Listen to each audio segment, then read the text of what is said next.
നമസ്കാരം, welcome to super notes. CPO, IRB, WCPO പരീക്ഷകൾക്ക് ഇനി 90 ദിവസം മാത്രമേ ഉള്ളൂ. കഴിഞ്ഞ ദിവസം 537/2022 എന്ന് പറയുന്ന കഴിഞ്ഞ ദിവസങ്ങളിൽ അവസാനിച്ച റാങ്ക് ലിസ്റ്റിൽ നിന്ന് എനിക്ക് അഡ്വൈസ് വരികയുണ്ടായി. ഈ ഒരു എക്സാമിനേഷൻ ഞാൻ എങ്ങനെയാണ് ക്രാക്ക് ചെയ്തത്, ഇനി ഒരു 3 മാസം അകലെ പുതിയ എക്സാം വരുമ്പോൾ നിങ്ങൾ എങ്ങനെയാണ് പ്രിപ്പയർ ചെയ്യേണ്ടത്?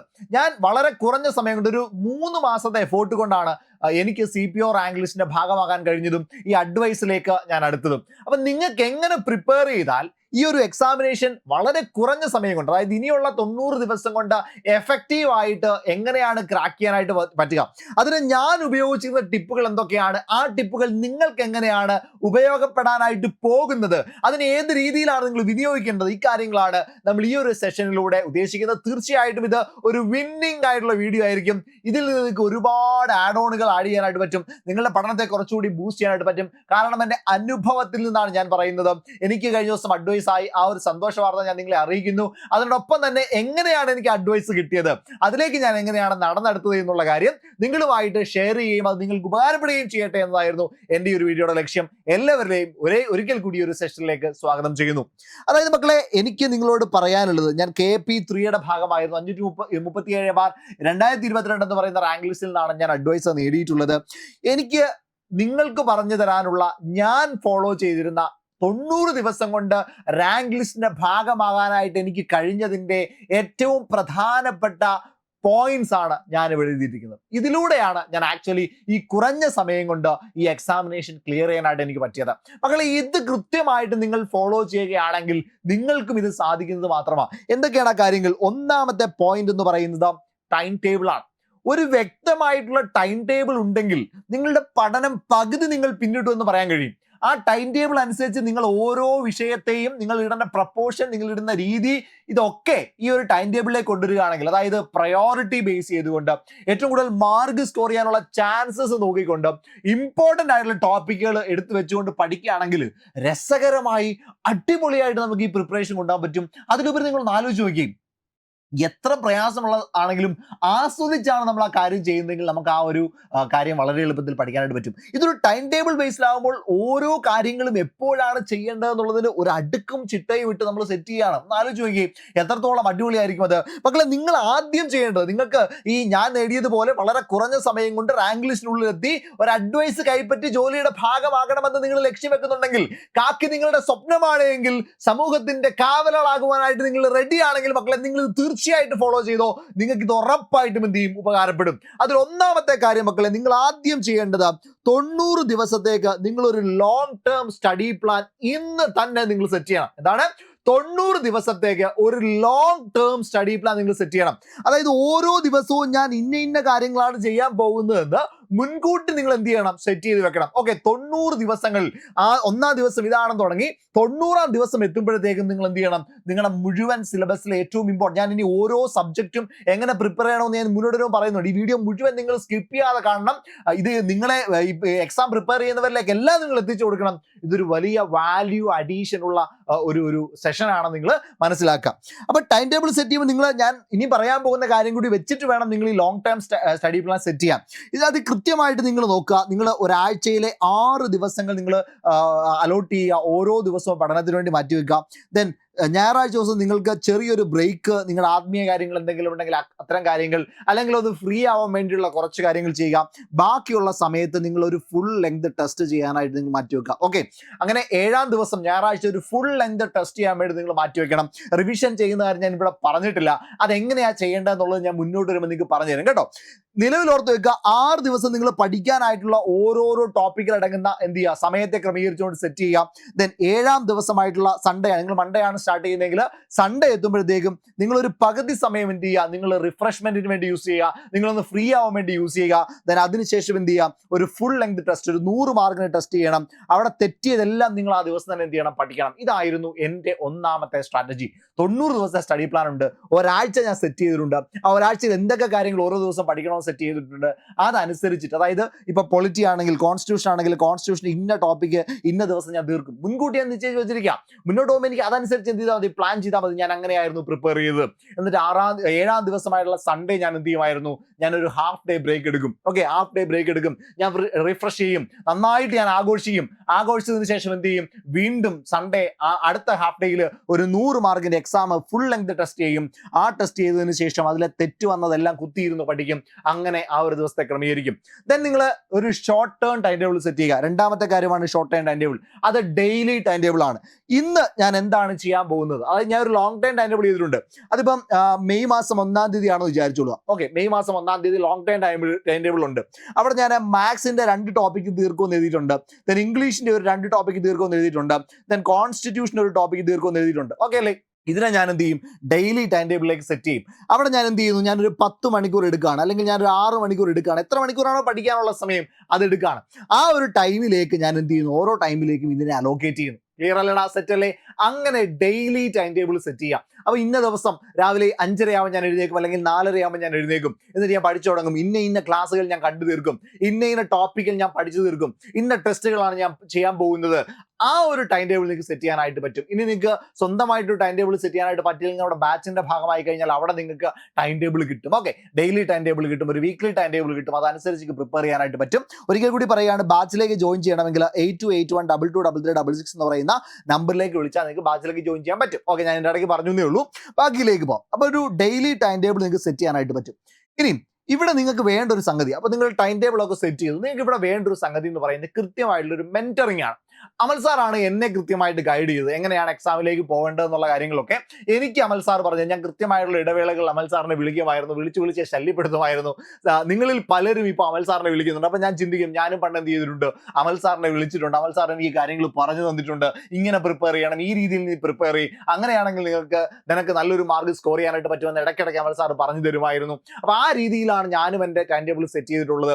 എൻ്റെ ഒരു full length time table verify ചെയ്തത് പോലും, അല്ലെങ്കിൽ അത് മുന്നോട്ട് പോകാനുള്ള കാര്യങ്ങളൊക്കെ പറഞ്ഞു തന്നിട്ടുണ്ട് അമൽ സാർ. അതൊക്കെ നിങ്ങൾക്ക് ഇപ്പോൾ എന്ത് ചെയ്യുന്നുണ്ട്, സാർ ഓരോ ദിവസവും സെഷൻസിലൂടെ പറഞ്ഞു തരുന്നുണ്ട്, നിങ്ങൾ പേഴ്സണൽ മെസ്സേജ് ഒക്കെ അയക്കുമ്പോൾ പറഞ്ഞു തരുന്നുണ്ട്. ഓക്കെ, അപ്പൊ ഇത്തരത്തിൽ സാർ എനിക്ക് സപ്പോർട്ടായിട്ട് തന്നു. തീർച്ചയായിട്ടും നിങ്ങൾക്ക് ഇപ്പോൾ അമൽ സാർ സപ്പോർട്ടായിട്ടുണ്ട്, നമ്മളൊക്കെ ഉണ്ട്. ഇതൊക്കെ നേടിയ ആളുകളാണ്. ടോബി സാർ റാങ്ക് ലിസ്റ്റിന്റെ ഭാഗമായി. ദെൻ അങ്ങനെ എല്ലാവരും നിങ്ങളെ സപ്പോർട്ട് ചെയ്യാനായിട്ട് കൂടെയുണ്ട്. അപ്പൊ ഈ മെന്റർഷിപ്പിന് വളരെ ഇമ്പോർട്ടൻസ് ഉണ്ട്. നമ്മൾ വീണ് പോകുമ്പോൾ നമ്മളെ കൈപിടിച്ചുയർത്താനായിട്ട് മെന്റർഷിപ്പിനെ സഹായിക്കും. അതായത് നിങ്ങളൊന്ന് താഴെ വീണ് പോകുമ്പോൾ നിങ്ങളെ തിരിച്ച് കൈപിടിച്ചുയർത്താനായിട്ട് എന്ത് വേണ്ടി വരണം, ഒരു സപ്പോർട്ട് വേണ്ടി വേണം. ആ സപ്പോർട്ടാണ് മെന്റർഷിപ്പ് എന്ന് പറയുന്നത്. അത് പ്രോപ്പറായിട്ട് കൃത്യമായിട്ട് അമൽ സാറിന് ഡെലിവർ ചെയ്യാനായിട്ട് പറ്റും. അത് തെളിയിച്ച ആളാണ് അമൽ സാർ.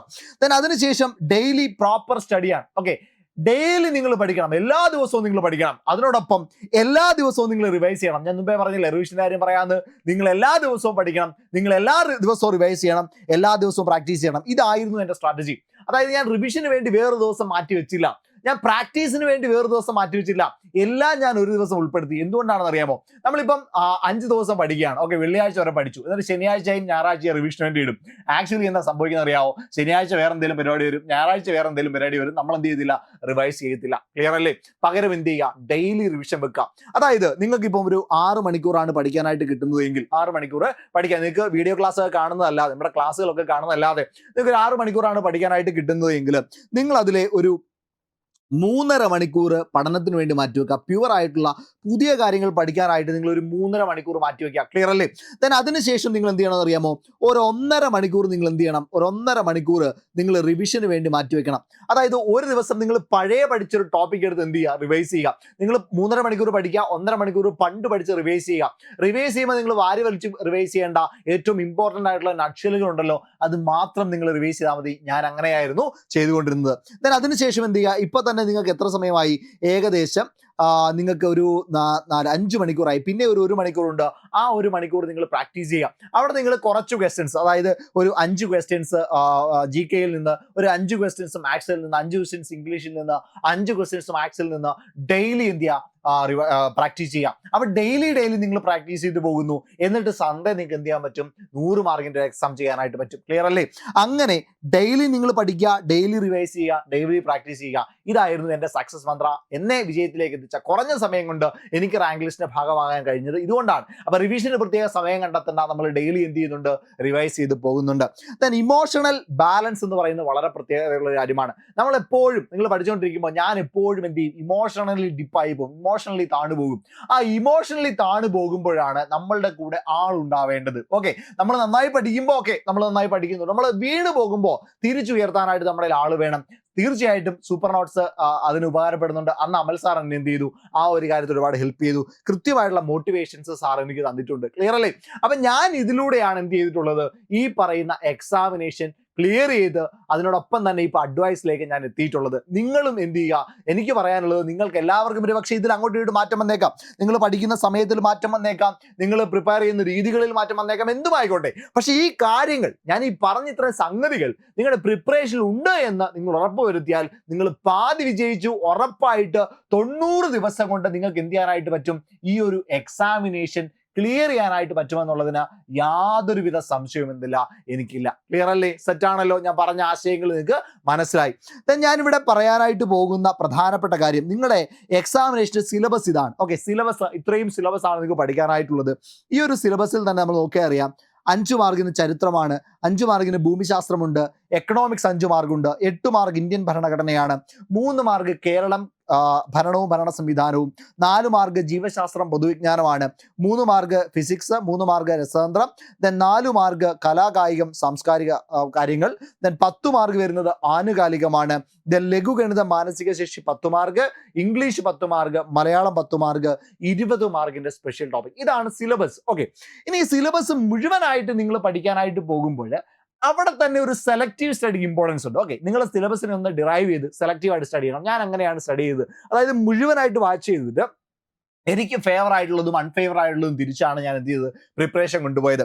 അതേപോലെ തന്നെ നിങ്ങൾക്ക് എന്ത് ചെയ്യാൻ പറ്റും, കൊണ്ടുപോകാനായിട്ട് പറ്റും. അതായത് ഇപ്പം ചരിത്രം എടുക്കുകയാണെങ്കിൽ ചരിത്രത്തിന് 5 മാർക്കാണ് സിലബസിൽ നിങ്ങൾക്ക് തന്നിട്ടുള്ളത്. 5 മാർക്കാണ്. Okay, 5 mark. അതിൽ തന്നെ ഏറ്റവും ഇമ്പോർട്ടൻ്റ് ആയിട്ടുള്ള ടോപ്പിക്കുകൾ നിങ്ങൾ കണ്ടെത്തുക. ഇപ്പൊ യൂറോപ്യന്മാരുടെ വരവ് നല്ലൊരു ടോപ്പിക്കാണ്, മാർത്താണ്ഡവർമ്മ മുതൽ ശ്രീചിത്രനാൾ വരെ നല്ലൊരു ടോപ്പിക്കാണ്, സാമൂഹിക മത നവോത്ഥാനം നല്ലൊരു ടോപ്പിക്കാണ്, കേരള ദേശീയ പ്രസ്ഥാനങ്ങൾക്കുള്ള. എന്നാൽ ഈ കേരളത്തിന്റെ ചരിത്ര സാഹിത്യ സ്രോതസ്സുകൾ അത്ര ഇമ്പോർട്ടൻ്റ് അല്ല, പഠിക്കരുതെന്നല്ല ഞാൻ പറഞ്ഞത്. പ്രയോറിറ്റി ബേസിസിൽ നിങ്ങൾ പിന്നീട് പഠിക്കുന്ന ഒരു ടോപ്പിക്കായിട്ട് നിങ്ങൾ എന്ത് ചെയ്യുക, അതിനെ കാണുക. ഓക്കെ, പ്രയോറിറ്റി ബേസിസിൽ പിന്നീട് പഠിക്കുന്ന ടോപ്പിക്കായിട്ട് കാണുക. ദെൻ ഐക്യ കേരള പ്രസ്ഥാനം നല്ലൊരു ടോപ്പിക്കാണ്. ഇത് നിങ്ങൾക്ക് എന്താണ്, കുറച്ച് കറണ്ട് അഫെയർ ഒക്കെ ചേർത്ത് പ്രയോറിറ്റി ബേസിസിൽ പിന്നെ പഠിക്കുന്ന ടോപ്പിക്കായിട്ട് കാണാം. ഇങ്ങനെ സ്കിപ്പ് ചെയ്ത് നിങ്ങൾ പഠിച്ചാൽ അഡ്വാൻറ്റേജ് ആണ് നിങ്ങൾക്ക്. ദെൻ അതിനുശേഷം നിങ്ങൾ നോക്കിയാൽ ബ്രിട്ടീഷ് ആധിപത്യം നല്ലൊരു ടോപ്പിക്കാണ്, 1ാം സ്വാതന്ത്ര്യ സമരം നല്ലൊരു ടോപ്പിക്കാണ്, ഇന്ത്യൻ നാഷണൽ കോൺഗ്രസിന്റെ രൂപീകരണം അടിപൊളി ടോപ്പിക്കാണ്, സ്വദേശി പ്രസ്ഥാനം പഠിക്കേണ്ടതാണ്, സാമൂഹ്യ പ്രസ്ഥാനങ്ങൾ പഠിക്കണം, ഈ വർത്തമാന പത്രങ്ങൾ അത് പിന്നീട് പഠിക്കുന്ന ഒരു ടോപ്പിക്കാണ്. ഇപ്പം കയറി പഠിച്ചു കഴിഞ്ഞാൽ കുറേ വാസ്റ്റ് ആണ്, നിങ്ങൾക്ക് എന്ത് ചെയ്യുക, സമയനഷ്ടം ഉണ്ടാകും. ഇതൊക്കെ നിങ്ങൾ പിന്നീട് പഠിക്കുന്ന ടോപ്പിക്സ് ആണ്, ഇപ്പോൾ പഠിക്കുന്ന ടോപ്പിക്സ് അല്ല. ഇത് പക്ഷേ ഇപ്പോൾ പഠിക്കുന്ന ടോപ്പിക്കാണ്. അപ്പോൾ ഇന്ത്യൻ ഹിസ്റ്ററിയിൽ നിന്ന് ഞാൻ ഈ അടി വരച്ചിരിക്കുന്ന ടോപ്പിക്കുകളാണ് ഏറ്റവും കൂടുതൽ നിങ്ങൾ പ്രയോറിറ്റി കൊടുത്ത് പഠിക്കേണ്ടത്. ദെൻ ഇവിടേക്ക് വന്നു കഴിഞ്ഞാൽ അതുകൊണ്ട് ഈ ടോപ്പിക്കുകൾ നോക്കിയിട്ട്, അതായത് ഇത്രയും ടോപ്പിക്കുകൾ വളരെ ഇമ്പോർട്ടൻ്റ് ആണ്. ഓക്കെ, ഇത്രയും ടോപ്പിക്കുകൾ വളരെ ഇമ്പോർട്ടൻ്റ് ആണ്. ഓക്കെ, ഈ ടോപ്പിക്കുകൾ ബാക്കിയുള്ളത് നിങ്ങൾ പിന്നീട് പഠിച്ചാലും എന്താണ്, കുഴപ്പമില്ല. ഓക്കെ അല്ലേ? ഇങ്ങനെ പ്രയോറിറ്റി ബേസ് ചെയ്ത് നിങ്ങൾ പഠിക്കാം. അങ്ങനെ പ്രയോറിറ്റി എടുത്ത് പഠിക്കുമ്പോൾ നിങ്ങൾക്ക് എന്ത് ചെയ്യാനായിട്ട് പറ്റും, വളരെ വേഗത്തിൽ സിലബസിന്റെ കാതലായ ഭാഗങ്ങൾ നിങ്ങൾക്ക് തീർക്കാനായിട്ട് പറ്റും. ഞാൻ ഇങ്ങനെയാണ് പഠിച്ചിരുന്നത്, അതുകൊണ്ടാണ് എനിക്ക് എന്ത് ചെയ്യാൻ പറ്റിയത്, മാർക്ക് സ്കോറിംഗ് റീജിയൻസിനെ കണ്ടെത്തി പഠിക്കാൻ പറ്റിയത്. ദെൻ അതേപോലെ തന്നെ മാർക്ക് സ്കോറിങ്ങിന് എക്സാമിനേഷന് എന്നെ ഹെൽപ്പ് ചെയ്തതും ഇതേ കാര്യങ്ങളാണ്. ദെൻ അടുത്തൊരു സബ്ജക്റ്റിലേക്ക് പോയി കഴിഞ്ഞാൽ ഇത് ഭൂമിശാസ്ത്രമാണ്. ഇവിടെ നിങ്ങൾ നോക്കുകയാണെന്നുണ്ടെങ്കിൽ ഈ കാര്യങ്ങളിൽ ഭൂമി ശാസ്ത്രത്തിന്റെ അടിസ്ഥാന തത്വങ്ങൾ ഇതൊക്കെ ആദ്യം പഠിക്കേണ്ടതാണെങ്കിലും പക്ഷേ മാർക്ക് സ്കോറിങ്ങിനെ സംബന്ധിച്ച് നോക്കുമ്പോൾ ഇച്ചിരി പിറകിലേക്കാണ്. അതുകൊണ്ട് പിന്നീട് ഈ ടോപ്പിക് എന്ത് ചെയ്താൽ മതി, പഠിച്ചാൽ മതി. ദെൻ ഭൂമിയുടെ ഘടന നിങ്ങൾക്ക് ഇമ്പോർട്ടൻ്റ് ആണ്, അന്തരീക്ഷം ഇമ്പോർട്ടൻ്റ് ആണ്, പാറകൾ ഇമ്പോർട്ടൻ്റ് ആണ്, ഭൗമോപരിതലം, അന്തരീക്ഷ മർദ്ദം, കാറ്റ്, താപനില, ഋതുക്കൾ, ആഗോള പ്രശ്നങ്ങൾ ഇതൊക്കെ ഇമ്പോർട്ടൻ്റ് ആണ്. ദെൻ മഹാസമുദ്രങ്ങൾ വളരെ പ്രധാനപ്പെട്ടതാണ്, മാപ്പുകൾ, ടോപ്പോഗ്രഫിക് മാപ്പ് പോലെയുള്ള കാര്യങ്ങൾ പ്രധാനപ്പെട്ടതാണ്. ദെൻ സമുദ്ര ചലനങ്ങൾ വളരെ പ്രധാനപ്പെട്ടതാണ്. ബാക്കി ഞാൻ ഈ വരയ്ക്കാത്ത ടോപ്പിക്കുകൾ പിന്നീട് പഠിച്ചാലും മതി. ഓക്കെ, പിന്നീട് പഠിച്ചാലും മതി. അപ്പോൾ ഇത്രയും പഠിക്കുമ്പോൾ തന്നെ നിങ്ങൾ ഈ ഒരു എക്സാമിൽ ഏറ്റവും കൂടുതൽ ചോദ്യങ്ങൾ വരുന്ന ഭാഗങ്ങൾ എന്ത് ചെയ്തിട്ടുണ്ടാവും, പഠിച്ച് കഴിഞ്ഞിട്ടുണ്ടാകും. ദെൻ ഇവിടെ നോക്കുകയാണെങ്കിൽ ഭൂപ്രകൃതി പഠിക്കണം, എന്നാൽ ഈ ഒരു ടോപ്പിക്ക് പിന്നെ പഠിച്ചാൽ മതി. ഉത്തരമഹാസമുദ്രങ്ങൾ, നദികൾ, ഉപദ്വീപീയ പീഠഭൂമി പോലെയുള്ള കാര്യങ്ങൾ, കാലാവസ്ഥ പോലെയുള്ള ഭാഗങ്ങളിൽ ഇപ്പോൾ പഠിക്കണം. ബാക്കിയുള്ള ടോപ്പിക്കുകൾ പിന്നീട് പഠിച്ചാലും വലിയ കുഴപ്പമൊന്നുമില്ല. ഞാൻ പറയുന്നത് മനസ്സിലായോ? അപ്പോൾ കൂടുതൽ മാർക്ക് സ്കോർ ചെയ്യാൻ സാധ്യതയുള്ള ഇമ്പോർട്ടൻറ്റ് ടോപ്പിക്കുകളാണ് ഞാൻ ആദ്യം പഠിച്ചത്.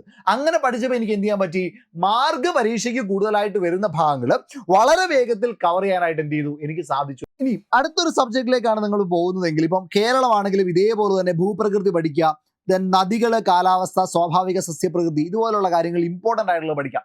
ഇവിടെ തന്നെ നിങ്ങൾക്ക് സെലക്ട് ചെയ്യാൻ പറ്റും. ഇപ്പം waterways, okay, waterways നിങ്ങൾ പഠിക്കേണ്ടതാണ്. അതിന് നിങ്ങൾ ഇമ്പോർട്ടൻസ് കൊടുക്കുക. ഗതാഗതത്തിൽ ജലഗതാഗതത്തിന് നിങ്ങൾ ഇമ്പോർട്ടൻസ് കൊടുക്കുക. NW1, NW2, NW3 അത് വളരെ ചെറിയൊരു ടോപ്പിക്കാണ്, പെട്ടെന്ന് പഠിക്കാൻ പറ്റും, മാർക്ക് സ്കോർ ചെയ്യാനുള്ള സാധ്യതയുമുള്ള ടോപ്പിക്കാണ്. ഞാൻ ഇത്തരത്തിലുള്ള ഇമ്പോർട്ടൻറ്റ് ടോപ്പിക്കുകൾ കണ്ടെത്തി പഠിച്ചു, അതുകൊണ്ട് തന്നെ എനിക്ക് മാർക്ക് കൂടുതൽ സ്കോർ ചെയ്യാനായിട്ടും പറ്റി. തന്നെ എക്കണോമിക്സ് ആണെങ്കിൽ തന്നെ എക്കണോമിക്സിൽ തന്നെ ഈ സാമ്പത്തിക രംഗം എന്ന് പറയുന്ന ഒരു ടോപ്പിക്ക് പിന്നീട് പഠിച്ചാലും മതി. പക്ഷേ പഞ്ചവത്സര പദ്ധതി പഠിക്കണം, പ്ലാനിംഗ് കമ്മീഷൻ പഠിക്കണം, നീതി ആയോഗ് പഠിക്കണം, നവസാമ്പത്തിക പരിഷ്കാരം പഠിക്കണം, ധനകാര്യ സ്ഥാപനങ്ങൾ ഇത് പിന്നെ പഠിച്ചാലും മതി, കാർഷിക വിളകൾ പിന്നെ പഠിച്ചാലും മതി, ധാതുക്കൾ പഠിച്ചാലും മതി, പക്ഷേ ഹരിത വിപ്ലവം നിങ്ങൾ പഠിക്കണം.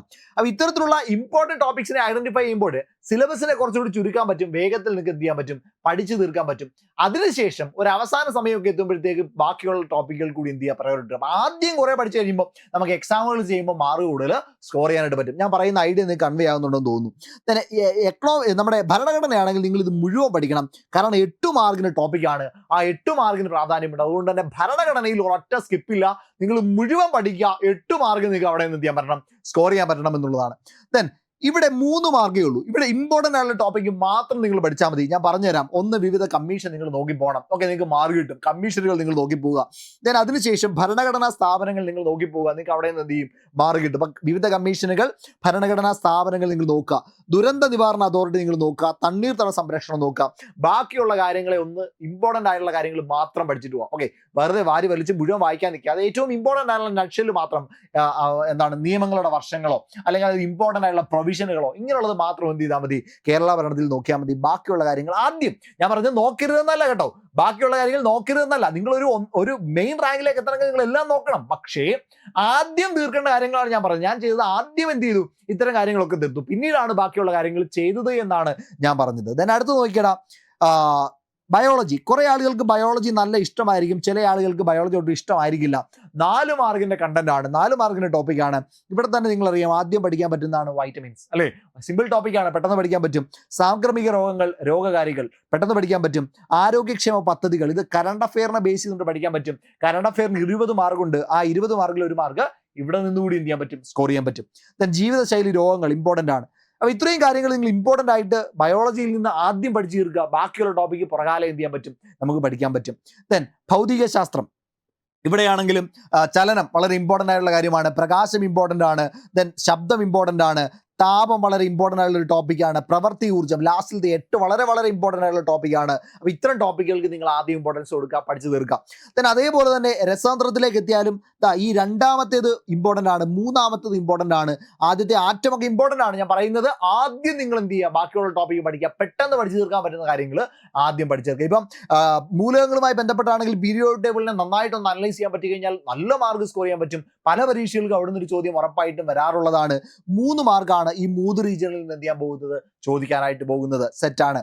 ദെൻ കല, സാഹിത്യം, സാംസ്കാരികം, ഇവിടെ നിങ്ങൾ 4 മാർക്കിന് ടോപ്പിക്കാണ്. പക്ഷെ വീണ് പോകരുത്, കറണ്ട് അഫെയർ ടോപ്പിക്സ് കൂടുതലായിട്ട് പഠിക്കാം. ഓക്കെ, കറണ്ട് അഫെയർ ടോപ്പിക്സ്, ഇവിടെ നിന്ന് അവാർഡ്സ് ചോദിക്കും, സ്പോർട്സ് ഇവന്റുകൾ ചോദിക്കും, അല്ലെങ്കിൽ കളിക്കാരുടെ എണ്ണം ചോദിക്കും, ഇത്തരത്തിലുള്ള കാര്യങ്ങളുണ്ട്.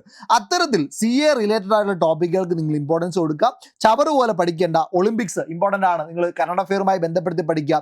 ദെൻ ട്രോഫികൾ ഇമ്പോർട്ടൻ്റ് ആണ്, നോക്കുക. ഏഷ്യൻ ഗെയിംസ് പോലെയുള്ള കാര്യങ്ങൾ ഇമ്പോർട്ടൻ്റ് ആണ്. ഇതൊക്കെ കറണ്ട് അഫെയറിനോട് കണക്ട് ചെയ്ത് വേണം പഠിക്കാൻ. ഞാൻ അങ്ങനെയായിരുന്നു പഠിച്ചിരുന്നത്, കറണ്ട് അഫെയറിനോട് കണക്ട് ചെയ്താണ് ഞാൻ പഠിച്ചിരുന്നത്. അതുകൊണ്ടാണ് എനിക്ക് എന്ത് ചെയ്യാൻ പറ്റിയത്, ഈ ഒരു സർവീസിൽ കയറാനായിട്ട് കഴിയുന്നത്. ദെൻ സാഹിത്യമാണെങ്കിലും അതേപോലെ തന്നെ കറണ്ട് അഫെയറിനെ കണക്ട് ചെയ്ത് നിങ്ങൾ എന്ത് ചെയ്യുക, പഠിക്കാനായിട്ട് ശ്രമിക്കാം. ദെൻ അതിനുശേഷം ആനുകാലികത്തിൽ 10 മാർക്കാണ് കേട്ടോ. ആനുകാലികം 10 മാർക്കാണ്. 20 പറഞ്ഞു തോന്നുന്നു, ആനുകാലികം 10 മാർക്കാണ്. ഈ 10 മാർക്ക് കൂടാതെയാണ് ഞാൻ പറഞ്ഞ ബയോളജി പോലെയുള്ള ദെൻ ആർട്സ്, സ്പോർട്സ്, ലിറ്ററേച്ചർ പോലെയുള്ള ഭാഗത്ത് നിന്ന് മാർക്ക് സ്കോർ ചെയ്യാനായിട്ട് പറ്റുക. ഓക്കെ, അപ്പോൾ കറണ്ട് അഫെയർ നിങ്ങൾ അവിടെ പഠിക്കുമ്പോഴും ഇവിടെ പഠിക്കുമ്പോഴും അഡ്വാൻറ്റേജ് ആണ്. അതുകൊണ്ട് തന്നെ കൂടുതൽ കറണ്ട് അഫെയർ റിലേറ്റഡ് ആയിട്ട് സബ്ജക്റ്റുകളെ പഠിക്കാനായിട്ട് ശ്രമിക്കാം. അപ്പോൾ അവിടെ നിങ്ങൾക്ക് ഒരു അഡ്വാൻറ്റേജ് തീർച്ചയായിട്ടും നേടിയെടുക്കാനായിട്ട് പറ്റും. ദെൻ മാത്സ്, ഇംഗ്ലീഷ്, മലയാളത്തിന് മക്കളെ ഡെയിലി നിങ്ങൾ എന്ത് ചെയ്യണം, പ്രാക്ടീസ് ചെയ്യണം. ഡെയിലി ക്വസ്റ്റ്യൻസ് എന്ത് ചെയ്യണം, വർക്കൗട്ട് ചെയ്യണം. ഇംഗ്ലീഷ്, മലയാളം, മാത്സ് ഈ കാര്യത്തിൽ ഡെയിലി നിങ്ങൾ വർക്കൗട്ട് ചെയ്യുക. സ്പെഷ്യൽ ടോപ്പിക്കിൻ്റെ കാര്യം ഞാൻ തൽക്കാലം പറയുന്നില്ല, അത് ചോബി സർ ആയിക്കോട്ടെ അവരൊക്കെ എന്ത് ചെയ്യുന്നുണ്ട്, പറയുന്നുണ്ട്. അതിൻ്റെ കാര്യം ഞാൻ എന്ത് ചെയ്യുന്നില്ല, തൽക്കാലം പറയുന്നില്ല. ഞാൻ പറയുന്നതൊക്കെ നിങ്ങൾക്ക് മനസ്സിലായി എന്ന് വിചാരിക്കുന്നു. അപ്പോൾ ഈ ഒരു സ്ട്രാറ്റജിയിലൂടെയാണ് എനിക്ക് ഈ ഒരു അഡ്വൈസിലേക്ക് എത്താനായിട്ട് പറ്റിയത്. എനിക്ക് പറ്റുമെങ്കിൽ മക്കളെ നിങ്ങൾക്ക് തീർച്ചയായിട്ടും പറ്റും. കാരണം ഞാനും ഒരു ആവറേജ് സ്റ്റുഡൻ്റ് ആയിരുന്നു. ആവറേജ് സ്റ്റുഡൻറ്റിൽ നിന്ന് എനിക്ക് ഇപ്പോൾ അഡ്വൈസ് കിട്ടി, ജോലിയിലേക്ക് പ്രവേശിക്കാനുള്ള സാധ്യതകൾ കിട്ടി. അപ്പം ഇത് നിങ്ങൾക്ക് പോസിബിൾ ആണ്. ഞാൻ ചെയ്ത കാര്യങ്ങളാണ് ഞാൻ നിങ്ങളോട് പറഞ്ഞത്, എൻ്റെ അനുഭവത്തിൽ നിന്നാണ് ഞാൻ നിങ്ങളോട് പറഞ്ഞത്. തീർച്ചയായിട്ടും നിങ്ങൾ ഫോളോ ചെയ്യുക. 90 ദിവസം മാത്രം മതി നിങ്ങൾക്ക് എന്ത് ചെയ്യാനായിട്ട് പറ്റും, ഈ ഒരു ജോലി നേടിയെടുക്കാനായിട്ട് പറ്റും. ക്ലിയർ ആണ് ഞാൻ പറഞ്ഞതെന്ന് വിശ്വസിക്കുന്നു. ദെൻ ഇംഗ്ലീഷിനെയും മലയാളത്തിന്റെയും ഒക്കെ കാര്യം ഞാനിപ്പോൾ പറഞ്ഞതുപോലെ തന്നെയാണ്. ഓക്കെയാണ്. ഇനി CPO, WCPO, IRB ഇതിന് വേണ്ടിയിട്ട് ഒരു ക്രാഷ് ബാച്ച് നമ്മൾ സ്റ്റാർട്ട് ചെയ്യുന്നുണ്ട്.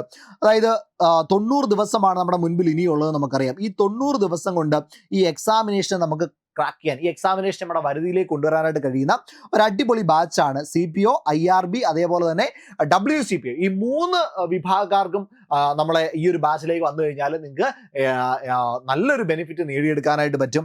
ഓർത്ത് വെക്കുക മക്കളെ, ഇവിടെ സ്പെഷ്യൽ ടോപ്പിക്സ് നിങ്ങൾക്ക് കിട്ടും. അതേപോലെ പ്രയോറിറ്റി ക്ലാസ്സസ്, നിങ്ങൾക്ക് പ്രയോറിറ്റി ബേസ് ചെയ്തിട്ടുള്ള ക്ലാസ്സുകൾ നിങ്ങൾക്ക് ഇവിടെ കിട്ടുന്നുണ്ട്. അതേപോലെ തന്നെ നിങ്ങൾക്ക് ക്ലാസ്സുകളോടൊപ്പം തന്നെ നിങ്ങൾക്ക് ക്വസ്റ്റ്യൻ പ്രാക്ടീസ് ചെയ്യാനായിട്ട് ക്വസ്റ്റ്യൻസ് കിട്ടും. അതായത് ഓരോ ചാപ്റ്ററുകൾ തീരുമ്പോൾ ചാപ്റ്റർ വൈസ് ടെസ്റ്റുകൾ കാണും, വീക്ക്ലി ടെസ്റ്റുകൾ കാണും. അതിലൂടെയൊക്കെ നിങ്ങൾക്ക് എന്ത് ചെയ്യാൻ പറ്റും, നന്നായിട്ട് ഇമ്പ്രൂവ് ചെയ്ത് വരാനായിട്ട് പറ്റും. ദെൻ ഇത് കൂടാതെ തന്നെ സ്പെഷ്യൽ ടോപ്പിക്സ് നിങ്ങൾക്ക് കിട്ടും. ഓക്കെ അല്ലടാ? അപ്പൊ CPO, WCPO, IRB ഈ ടോപ്പിക്കുകൾക്ക് വേണ്ടി, ഈ ഒരു എക്സാമുകൾക്ക് വേണ്ടിയിട്ടുള്ള ഒരു ക്രാഷ് ബാച്ച് നമ്മൾ സ്റ്റാർട്ട് ചെയ്യാനായിട്ട് പോവാണ്. ഈ ഒരു ബാച്ച് നമ്മൾ റീസെന്റ് ആയിട്ട് സ്റ്റാർട്ട് ചെയ്യാനായിട്ട് പോകുന്നേ ഉള്ളൂ. അതായത് അടുത്ത ആഴ്ച ഈ ബാച്ച് സ്റ്റാർട്ട് ചെയ്യാനായിട്ട് പോകുന്നേ ഉള്ളൂ. ഇപ്പൊ തന്നെ നിങ്ങൾ അഡ്മിഷൻ നിങ്ങൾ എന്ത് ഉറപ്പ് വരുത്തുക. ഈ ഒരു ബാച്ചിലേക്ക് 1499 രൂപയാണ് ബാച്ചിന്റെ ഫീസ്. എന്നാൽ ഇപ്പോൾ ഒരു 10% ഡിസ്കൗണ്ട് ഉണ്ട്. ഈ 10% ഡിസ്കൗണ്ടോട് കൂടി ഏതാണ്ട് 1200 രൂപയ്ക്ക് കേട്ടോ, 1200 രൂപയ്ക്ക് നിങ്ങൾക്ക് ഈ ഒരു ബാച്ചിലേക്ക് ജോയിൻ ചെയ്യാൻ പറ്റും കേട്ടോ. 10% അത് കൂടുതലുണ്ട്. 1200 രൂപയാണ് ഈ ഒരു അഡ്മിഷൻ ടൈമിലുള്ള ബാച്ച് എൻ്റെ ഓഫർ. ഇതൊരു എയർലി ബിഡ് ഓഫറാണ്. 150 സ്റ്റുഡൻസിന് മാത്രമായിരിക്കും ഈ ഒരു ഓഫർ ഉണ്ടാവുക. അടിപൊളിയായിട്ട് നമുക്ക് പഠിക്കാം. ഒരിക്കൽ കൂടി പറയുന്നു, 1200 രൂപയ്ക്ക് നിങ്ങൾക്ക് ഒരു ബാച്ചിലേക്ക് ജോയിൻ ചെയ്യണമെങ്കിൽ എത്രയും വേഗം നിങ്ങൾ എന്ത് ചെയ്യാം, ഈ ഒരു നമ്പറിലേക്ക് കോൺടാക്ട് ചെയ്യുക കേട്ടോ. ഈ ഒരു നമ്പറിലേക്ക് കോൺടാക്ട് ചെയ്താൽ മാത്രമേ നിങ്ങൾക്ക് ഒരു കൂപ്പൺ കോഡ് വെച്ച്, നിങ്ങൾ ഡയറക്റ്റ് ആയിട്ട് അഡ്മിഷൻ എടുത്തു കഴിഞ്ഞാൽ നിങ്ങൾക്ക് എന്ത് കിട്ടത്തില്ല, ഈ കൂപ്പൺ കോഡിന്റെ ബെനിഫിറ്റ് കിട്ടില്ല. 1499 രൂപയാണ് ബാച്ചിന്റെ ഫീസ്. എന്നാൽ നിങ്ങൾ ഇപ്പോൾ ജോയിൻ ചെയ്യുന്ന ആദ്യത്തെ 150 പേർക്ക് 1200 രൂപയ്ക്ക് എന്ത് ചെയ്യാൻ പറ്റും, ബാച്ചിലേക്ക് ജോയിൻ ചെയ്യാനായിട്ട് പറ്റും. അപ്പൊ എല്ലാവരും ഇപ്പൊ തന്നെ വിളിക്കാം 8281223366. നമുക്ക് ബാച്ചിൽ കാണാം.